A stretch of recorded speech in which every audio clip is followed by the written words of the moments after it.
Gaza में Israeli attack के खिलाफ इस्लामिक देश ईरान ने कहा हमलों की कीमत चुकाएगा इजरायल।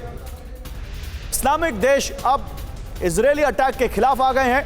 ईरान ने कहा हमलों की कीमत चुकाएगा इजरायल। पाकिस्तान, सऊदी अरब समेत कई देशों ने इन हमलों की निंदा की है।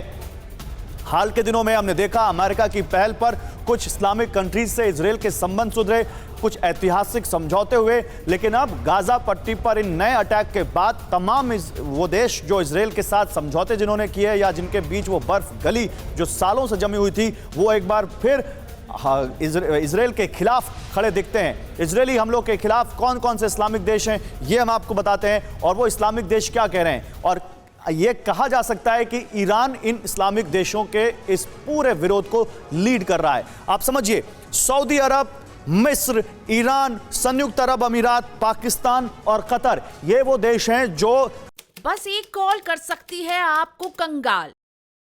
खाली हो सकता है बैंक खाता। कैसे? देखिए मेरे साथ, जागते रहो सिर्फ मनी 9 पर। अभी डाउनलोड करें। लगातार इजरायल का विरोध कर रहे हैं और फिलिस्तीन के साथ अपनी सॉलिडारिटी दिखा रहे हैं, अपना समर्थन दे रहे हैं। अशोक सज्जनहार सर, मैं आपके पास आऊंगा। अशोक सज्जनहार सर जी, ये जो इजरायल में इस वक्त इजरायल जो कह रहा है कि उनके पास पूरा पक्का इनपुट है कि इस्लामिक जिहाद ग्रुप्स उनके खिलाफ अटैक की प्लानिंग कर रहे हैं। उन्होंने दावा किया कि 2 जिहादी कमांडर्स को उन्होंने मार गिराया, और अब ये मुस्लिम देशों का आना और इस तरह से फिलिस्तीन का समर्थन करना, क्या जो मिडिल ईस्ट में ईरान वर्सेस इजरायल था, या कभी हमने देखा था मुस्लिम देशों के खिलाफ इजरायल अकेले खड़ा था, क्या ये इतिहास फिर से दोहराया जा रहा है? जी, मेरे विचार से ये इतिहास दोबारा से नहीं दोहराया जाएगा, क्योंकि ये सब जो देश हैं ये देख रहे हैं उनके अपने हित कहां पर निहित हैं, और वो ये जानते हैं जो अभी उनके लिए बहुत सारे ऐसे देश हैं, ईरान ज्यादा बड़ा वो अपने लिए खतरा मानते हैं और ना कि इजरायल। आपने देखा होगा इससे पहले भी बहुत बार युद्ध हुआ है इजरायल और अरबी देशों में। 1956 में हुआ, 1967 में हुआ, 1973 में हुआ।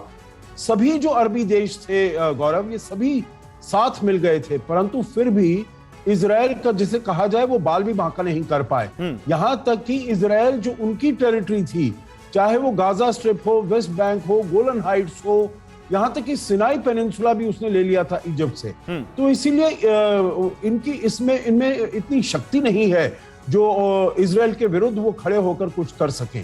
अभी जो ये बात कर रहे हैं, जैसे आप सऊदी अरेबिया बता रहे हैं, यूएई बता रहे हैं, इजिप्ट बता रहे हैं, ये बातचीत कहने के लिए जरूर करेंगे, परंतु देखिए कोई एक्शन ऑन द ग्राउंड जिसे कहा जाता है ना, वॉकिंग द टॉक, वो नहीं कर पाएंगे। और वॉकिंग द टॉक केवल, जैसे आपने स्वयं इसमें पहले बताया, वो ईरान कर रहा है, क्योंकि ईरान बहुत सारे ऐसे आतंकी गुट हैं, जैसे यहाँ पर हमस को, वहां पर लेबनान में हिजबुल्लाह को, यमन में हूती को, उनको वो सहायता कर रहा है, कुछ फोर्सेस को भी। इसलिए मैं नहीं समझता, जी मैं नहीं समझता हूं जो ये फिर से अरबी जो देश हैं वो आएंगे और इजरायल का सामना फिर से करना शुरू कर देंगे।